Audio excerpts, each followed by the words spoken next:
వీటి మీద చాలా ఎన్జిఓస్ అవేర్నెస్ క్యాంపెయిన్స్ చేశాయి.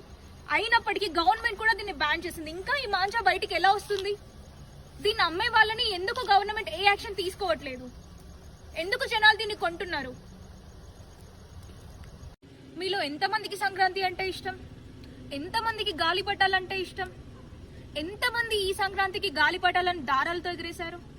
ఒక్కసారి ఆలోచించండి. నిన్న కాక నిన్న ఒక చిన్న పిల్లాడు సైకిల్ మీద వెళ్తుండే మాంజా అడ్డుగా వచ్చి మెడ కట్టయిపోయి చనిపోయాడు.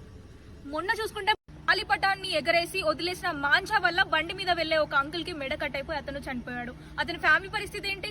ఇంక ఇది అలా ఉంచితే పక్షులు రెక్కలాడిస్తూ రెపరెపలాడుతూ ఆకాశంలో ఎగురుతుంటాయి. అలాంటి పక్షులకి మీరు వదిలేసిన మాంజా వల్ల వాటి రెక్కలు కట్టయిపోతాయి, మళ్ళీ ఎగరలేవు. అంటే మీ ఇంట్లో మీరు జరుపుకునే పండుగ పక్క వాళ్ళకి హాని కలిగించాలా?